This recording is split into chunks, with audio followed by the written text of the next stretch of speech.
네, 절대 있어서는 안 되는 계엄 사태로 인해 가지고 국민들뿐만 아니고 우리 야당 의원님들 다 충격을 많이 받았습니다. 그리고 저희 국회에 있는 여당 의원들도 똑같은 심정이란 말씀을 좀 드리고, 지금 수사가 한참 진행되고 있고 언론에 많은 기사들이 나오는데 우리 국정감사에서도 사실 야당 의원님들 중심으로 해서 계엄에 대한 좀 질의가 있었습니다. 그래서 제가 조금 좀 확인을 좀 해보고 싶은 게 있습니다. 왜냐하면 그때 야당 의원님들 질의의 핵심 내용들이 행안부 장관이 중암고 출신이고 또 그리고 또 방첩사령관이 중암고 출신이고, 그래서 중암고 출신에 의해서 계엄이 논의되고 있고, 또 행안부 장관이 방첩사령부를 방문해서 또 몇 명의 소수 인원으로 식사를 하면서 계엄과 관련된 논의가 이루어졌다라는 그런 큰 틀에서의 문제 제기가 좀 있었습니다. 저희들로서는 그때 당시는 믿을 수 없는 일인데, 결과적으로 계엄이 이루어진 걸 보면 좀 복귀를 해서 한번 좀 따져봐야 될 게 있는 것 같아서, 이건 언제부터 논의가 됐는지 이런 것도 좀 알고 싶기도 하고요. 근데 이 과정에 행안부와 그리고 또 방첩사령부하고 관계성 속에서 우리 국가수사본부장님이 보니까 자주 그 방첩사령부하고 이렇게 업무적인 이렇게 만남을 좀 많이 한 걸로 제가 좀 알고 있습니다. 맞습니까? 예, 공식적인 방문이 있었고요. 방첩사령관도 저희를 방문했습니다. 그래서 하나씩 좀 이렇게 제가 꼭 그에 단정 짓는 건 아닙니다. 하나씩 좀 이렇게 규정을 해놓고 가고 싶어서 질문을 드리는데요. 2023년 4월 26일 날 우리 본부장님께서 방첩사를 방문하셨죠. 그렇습니다. 예, 그때의 방문 목적을 무엇이고 누구를 만났는지 그냥 설명을 좀 해주시겠습니까? 제가 작년 3월 29일 날 부임을 했고요.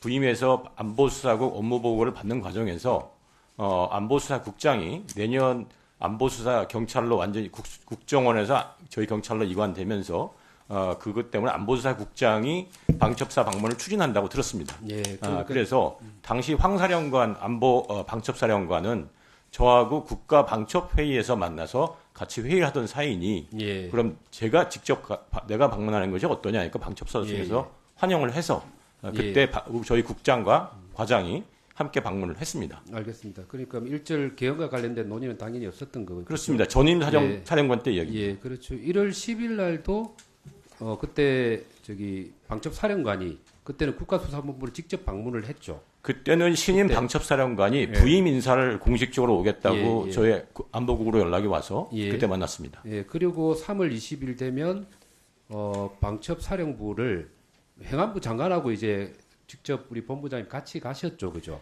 행정안전부 장관께서 저와 당시 정보국장과 해경정보외사국장의 업무 관련성이 있으니 같이 가시겠다고 제안을 했고요. 당시 저로서는 안보수사국의 조직과 인력을 어느 정도 확장을 해야 되기 때문에 한 번이라도 장관님을 더 뵙고 저희 안보수사 현실을 설명할 수 있는 좋은 기회라고 생각을 했습니다. 그때 우리 야당 의원님들이 문제 제기를 했던 핵심은 뭔가 하면 안보수사국장, 국가수사본부장하고 방첩사령부는 국정원의 대공수사권 일환 문제로 인해서 업무 협의할 게 있지만 장관이 갈 필요 없다. 이런 게 문제 제기였거든요. 제 기억에. 맞죠, 본부장님? 예, 그렇게 기억하고 있습니다. 예, 그러면 그때 가셔가지고 어떤 행사를 했고, 그리고 별도의 여인현 방첩사령관과 또 우리 본부장님이나 장관님 극소수의 인원이 별도로 만나거나 회동하거나 식사할 그런 공간이 있었습니까? 극소수의 공간은 아니고요. 방첩사에서는 그 방첩사 영관급 장교 이상이 전원 참석해서 저희에게 업무 브리핑을 해줬고, 또 그 사진 촬영 현상은 방첩사 홈페이지에도 기재를 했습니다.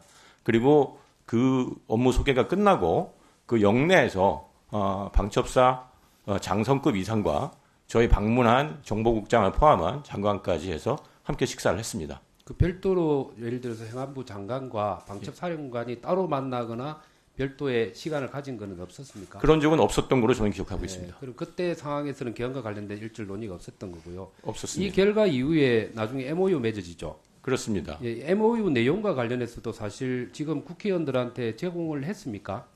제공했습니다. 의원님실에도 제가 제공한 걸로 알고 있습니다. 제공했죠. 그래서 제가 받아보니까 그때 당시에 우리 야당 의원님들께서는 이 내용이 의혹이 있을 수 있다라고 해서 일괄적으로 제가 제공받은 걸로 알고 있고 저도 검토해 보니까 대공 수사와 관련된 업무 협력에 한정이 되어 있더라고요. 맞죠, 그죠? 그렇습니다. 예, 그래서 결국은 아까 다른 의원님 지적한 것, 질의한 거에 대한 답변처럼 우리 본부장님 입장에서는 일절 개헌과 관련해서 사전에 어떤 지시나 명령 이런 거는 받은 적이 없는 거라고 봐도 됩니까? 계엄이라는 건 상상도 못했습니다. 상상도 못했다. 예, 알겠습니다. 저는 어쨌든 국정감사 기간 나왔던 걸 한 번 더 확인을 해 보려고 질문을 드렸고요. 그다음에 저 선거관리위원회 저 사무총장님 질문을 좀 드리겠습니다. 그 작년에 그 국정원하고 그다음에 키사하고 네, 함께 합동으로 보안 점검을 한 적이 있죠. 그렇습니다. 예. 이때 10월 10일 날 결국은 국정원과 키사가 그 결과를 발표를 하지 않습니까? 네, 그 발표된 내용이 대통령이 12월 12일 날 담화에 보면 국정으로부터 충격적인 내용을 전달받았다 이렇게 네. 된 거잖아요. 그죠? 그 10월 10일 날 발표했던 내용에 대해서 선관위 입장이 뭐죠? 공식적으로 그때 네, 기자회견과 보안사항, 예, 즉 예. 해킹의 가능성이나 보안사항에 대한 기술적인 사항의 점검만을 기초로 해서 이루어진 그 것인데 발표 내용에 대해서는 이견이 없었습니까? 어떻습니까? 그 저희가 이제 국정원에서, 보안, 그러니까 보안 방책에 대한 부분을 이제 협의하기 위한 과정에서 일부 보안 대책을 낮춰놓은 하향한 상태에서 이루어진 내용이기 때문에 예. 일부 기술적인 조치에 대한 부분은 맞습니다. 그리고 보안 그 부분에 미약하다고 지적당한 그런 일부 내용에도 동의를 합니다. 근데 이제 전체적인 부분에서 저희가 했었던 것은 그때 당시에 서버 전부를 저희들은 보여드렸습니다. 그래서 저희들이 그 공동으로 해서 발표하게 될 전제가 여러분들한테 지금 이 보안, 우리 서버를 보여줬으니 다 봤으니까 거기에 맞춰서 지금 부정선거 흔적, 소위 해킹의 흔적이 있었냐 없었느냐를 확실하게 발표를 해달라라는 것이 저희의 요구였었고요. 그 국정원은 우리는 보안 대책에 대한 그것만을 지금 검증한 것이니까 그 나머지 부분에 대해서는 자신들의 명의로는 그 발표를 할 수가 없다 이렇게 되는 바람에 각자 그 보안 사항 이후에 발표가 된 겁니다.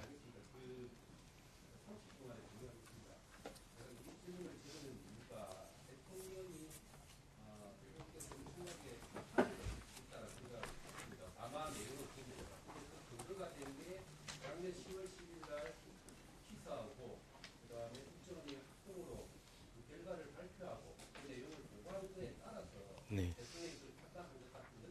네네.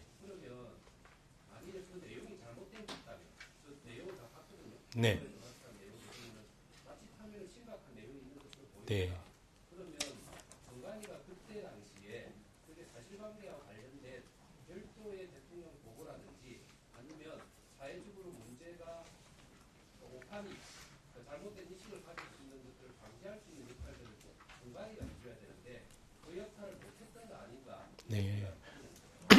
네. 네.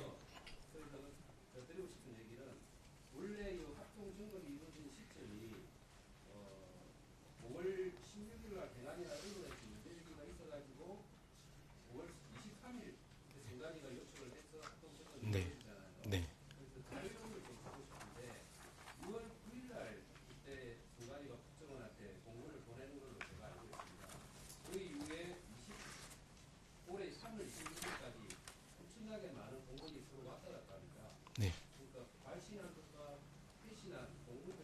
네. 예, 알겠습니다. 네.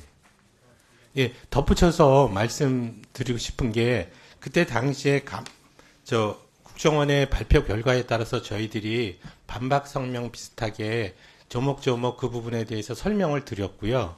그래서 따로 대통령께 뭐 보고할 그 사안은 아니라고 생각을 했었고, 그리고 무엇보다도 지금 국정원의 보안 컨설팅에 대한 이행 결과를 금년 1월 달과 22대 국선의 전에 3월 달에 2차에 걸쳐서 점검을 다 했습니다.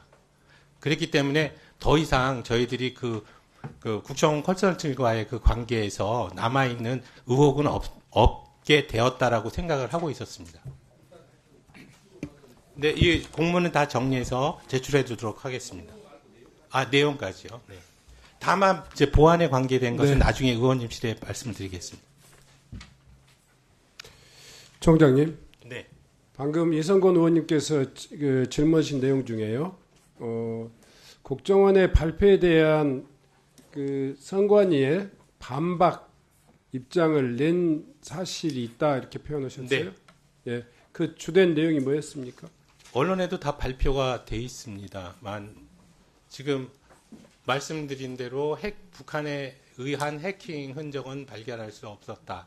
이 부분이 제일 중요하고 실질적으로 보안에 미흡한 점은 있지만 국정원이 발표한 내용처럼 마치 모든 그 우리 서버의 보안 전산망이 취약한 것은 아니고 보안 점검을 위해서 일부 보안 방화문을 일부 해제한 상태에서 모의 실험을 한 것이라는 취지로 그러니까 충분히 국정원과 함께 인터넷진흥원과 함께 점검한 내용은 네. 그러니까 선관위가 함께 점검한 내용은 이 서버의 어떤 해킹의 어떤 그 가능성이라든가 네. 그 데이터의 어떤 그 조작이나 손실 그런 결과값이라든가 이런 것들이 존재할 수 없다. 네, 그렇습니다. 이런 걸 확인했는데 그게 이 국정원의 발표라든가 대통령에게 전달된 내용은 뉘앙스가 좀 다르게 전달되었다. 이게 언론에서 계속 나오고 있거든요. 저희들은 그 내용에 대해서는 정확하게 모릅니다. 네. 저는 요 문제는 여러 의원님들과 함께 상의하셔가지고 사실 이 지금 국가의 이 계엄령이라고 하는 이 사태를 초래한 가장 큰 원인이 뭐였을까 아직도 의문은 남는데요. 근본적인 책임은 이 수사를 통해서 더 밝혀져야 되겠지만 특히 이 선관위를 둘러싼 부정선거 음모가 여전히 지금 이 광장에서 뜨겁게 지금 되고 있고 또 유튜브에서 계속되고 있는데 이거에 안타까운 것이 국가기관의 검증 과정조차도 국가기관의 소명조차도 계속 괴담으로 이렇게 퍼나르기 하고 그 재생산되는 것이 이번 불행에 굉장히 의미 있는 역할을 했다 하는 것들 때문에 저희 위원회가 그 전에 지금 여러 의원님들의 발언과 어떤 질문 답변을 통해서도 그 사실에 많이 접근했지만 여전히 그 문제가 사회적으로는 정리가 되지 않은 탓이 있지 않겠는가 이런 생각이 듭니다. 그래서 그 문제에 대해서는 별도로 상임위원회에서 또 이렇게 절차를 좀 가져볼 필요가 있지 않겠는가 이런 생각을 갖습니다. 우선 뭐 이 정도로 저의 의견을 드리고요. 나머지 문제에 대해서는 그 의원님들과 또 양당과 서로 상의해 가면서 그 과정을 좀 밟도록 하겠습니다.